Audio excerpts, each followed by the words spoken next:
दोस्तों, सड़क के किनारे नैना देवी अपने छोटे से ठेले पर भुट्टे बेच रही थी। उनके चेहरे पर थकान साफ दिख रही थी, लेकिन फिर भी वह अपने हाथों से भुट्टों को अंगारों पर सेंक रही थी ताकि ग्राहक को गर्मा गर्म भुट्टे मिल सके। यह उनका रोज का काम था और इसी से घर का खर्च चलता था। उनके पति की मौत सालों पहले हो चुकी थी और घर में उनकी इकलौती बेटी राधिका ही सहारा थी, जो आर्मी में ऑफिसर बन चुकी थी और इस समय बॉर्डर पर तैनात थी। नैना देवी अक्सर लोगों को गर्व से बताती थी कि उनकी बेटी देश की रक्षा कर रही है, पर आज कुछ बड़ा होने वाला था। अचानक ही सड़क पर एक बाइक तेजी से आई। उस पर दरोगा अमर सिंह था। आज घर वालों से झगड़ा करके आया था। बाइक को उसने एक झटके से ब्रेक लगाकर रोका और उतरते ही गुस्से में नैना के ठेले की ओर बढ़ा। उसके चेहरे पर अकड़ साफ झलक रही थी। दरोगा पूरी अकड़ के साथ बोला, अबे ओ औरत, हटाओ ये ठेला यहां से। तुम्हें पता भी है कि यहां पर तुम्हारी वजह से जाम भी लग सकता है। हटाओ इसको यहां से।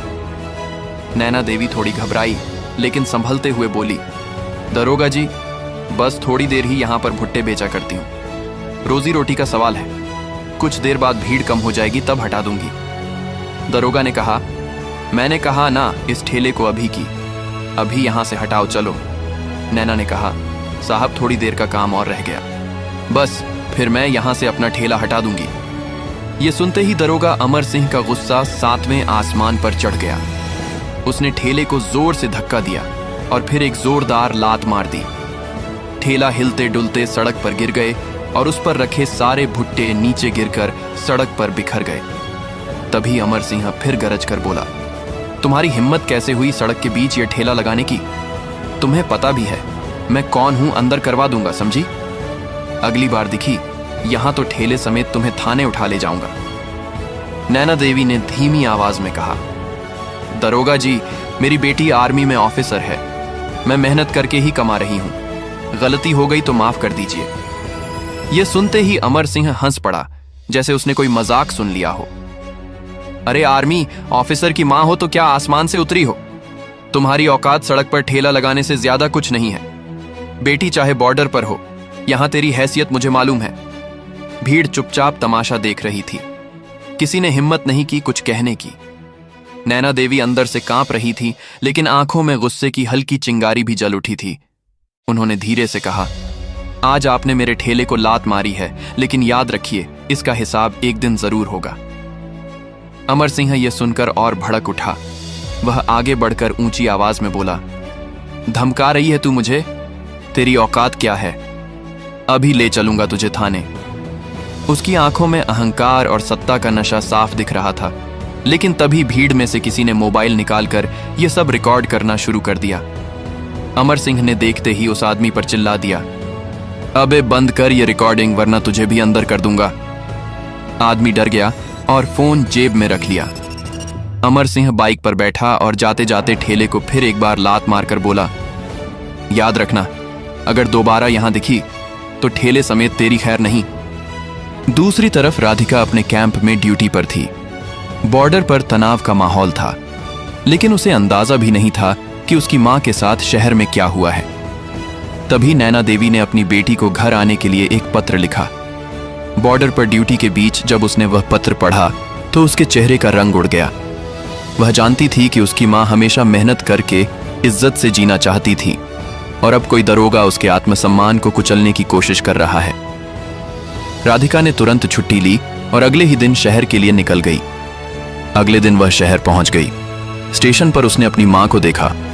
उसकी मां उसका इंतजार कर रही थी और उसने कहा, बेटी, अब आगे सब कुछ तुझे ही करना है। दूसरी तरफ अमर सिंह को खबर मिल गई थी कि नैना देवी की बेटी आर्मी ऑफिसर बनकर आई है, लेकिन वह हंसा और अपने साथियों से बोला, अरे ये आर्मी वार्मी सब यहां नहीं चलता, यहां मेरा राज चलता है। देखना कैसे उसकी बेटी को भी समझा दूंगा। अगली सुबह सड़क पर वही जगह है। नैना देवी ने ठेला लगाया, लेकिन इस बार उनके पास उनकी बेटी खड़ी थी। भीड़ इकट्ठी होने लगी। लोग उत्सुकता से देख रहे थे कि आज क्या होगा। तभी दूर से बाइक की आवाज गूंजी और अमर सिंह अपने पूरे रब के साथ वहां पहुंचा। उसने उतरते ही ठेले की ओर बढ़ते हुए ताने मारकर कहा, ओह, तो आज फिर आ गई तू यहां। और ये नई मेहमान कौन है? बड़ी अकड़ में खड़ी है। राधिका ने सीधा उसकी आंखों में देखा और बिना झिझक बोली, मैं कैप्टन राधिका हूं, भारतीय सेना में, दबाते हुए कहा। यह वही हाथ है जिससे तूने मेरी मां का ठेला गिराया था। अब यह हाथ तब तक नहीं छूटेगा जब तक तुझे तेरे गुनाहों की सजा नहीं मिलती। अमर सिंह गुस्से में छटपटा रहा था। उसने चिल्लाकर कहा, मैं पुलिस हूं, तुम सबको अभी गिरफ्तार करवा दूंगा। दरोगा ने गुस्से में आकर एक जोरदार थप्पड़ मार दिया, लेकिन इस बार हालात बदल चुके थे। किसी ने अमर सिंह की बाइक पलट दी, किसी ने उसके हाथ से डंडा छीन लिया, भीड़ ने उसे घेर लिया।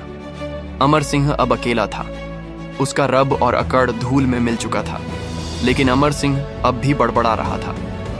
तुम नहीं जानती मैं कितना ताकतवर हूं, ऊपर तक मेरा नाम चलता है, अंदर करवा दूंगा, समझी?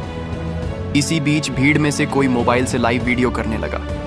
कुछ ही देर में सोशल मीडिया पर यह घटना फैल गई। शहर भर में खबर गूंज गई। दरोगा अमर सिंह को आर्मी ऑफिसर राधिका ने सरेआम रोका। पुलिस के बड़े अफसर मौके पर पहुंचे।